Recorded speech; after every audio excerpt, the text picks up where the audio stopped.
और RCM business में किस तरह से व्यापार होता है। इसके लिए हम सबसे पहले ट्रेडिशनल बिजनेस को समझेंगे। परंपरागत व्यापार जो होता है, इसमें कोई व्यक्ति अपनी आजीविका अर्जन करने के बाद एक सामान्य व्यक्ति क्या रहता है, ग्राहक होता है। उसको अपने किसी भी चीज की आवश्यकता होती है तो वो कहाँ जाएगा, दुकानदार के पास। यही होता है। दुकानदार कोई भी अपने घर में कोई सामान बनाता नहीं, वो कहीं आगे से लाता है, जिसको हम कहते हैं थोक विक्रेता। अंग्रेजी में इसे होलसेलर कहते हैं।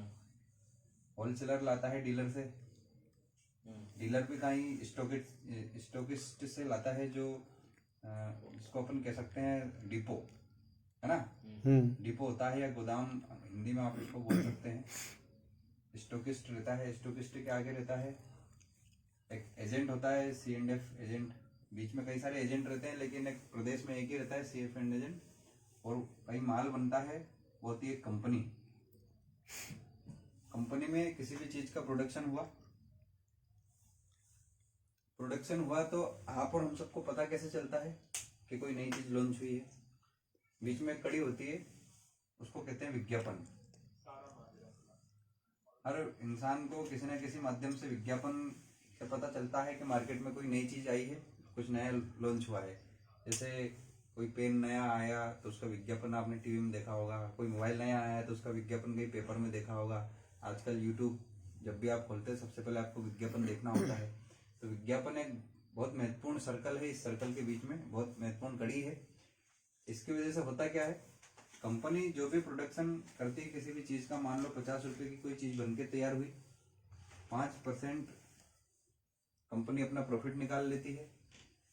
यानी कि लगभग 55 रुपए का सामान आप और हमको कितने में मिलता है, यहाँ आते आते 100 रुपए में। 100 रुपए का हो जाता है। ये बात हर व्यक्ति जानता है, लेकिन इस पर कभी विचार नहीं करा। 100 रुपए में मिला है तो सबसे ज्यादा खर्चा कहाँ होता है, यहाँ पे विज्ञापन में। लगभग 30% रुपया विज्ञापन में खर्च होता है। आप इसको मोटे मोटे आंकड़े में अगर अपन देख सकते हैं तो 2 करोड़ से लेके 20 करोड़ रुपए तक विज्ञापन का खर्चा होता है। कोई भी सेलिब्रिटी होती है जो कहती है कि मेरी खूबसूरती का राज इंटरनेशनल, है ना, या दीपिका किसी भी चीज पादुकोण। का विज्ञापन हो रहा है तो किसी न किसी सेलिब्रिटी से ही करवाते हैं। तो वो फ्री में तो कोई करता नहीं है। 2 सेकंड से 5 सेकंड तक का एक विज्ञापन होता है। जैसे अमिताभ बच्चन हुआ, महेंद्र सिंह धोनी हुआ, सचिन तेंदुलकर हुआ, ये लोग विज्ञापन करते हैं तो करोड़ों रुपया लेते हैं। तो ये बीच में जो प्रॉफिट हुआ है, इसका लगभग 30% रुपया विज्ञापन में खर्च होता है। बाकी कोई 2%, कोई 10%, इस तरह से दुकानदार से लेकर विज्ञापन तक बीच में जो पैसा खर्च हो रहा है, 45% रुपया इन लोगों की जेब में जा रहा है।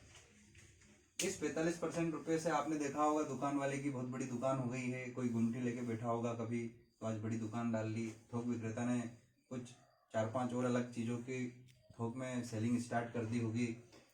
डीलर, इनके बच्चे विदेशों में पढ़ रहे हैं, एजेंट विदेशों में रहते हैं, इनका इतना प्रॉफिट होता है केवल इस 45% रुपये से। आप थोड़ा सा ये विचार करिए कि जो 45% रुपया आपको हो सकता है छोटा सा लग रहा होगा, लेकिन अगर हम यहाँ पे एक जीरो बढ़ाते हैं, 1000 रुपये का सामान आपने लिया तो बाजार में कितना रुपया गया, 450। यहाँ पर एक जीरो और बढ़ा दीजिए आप।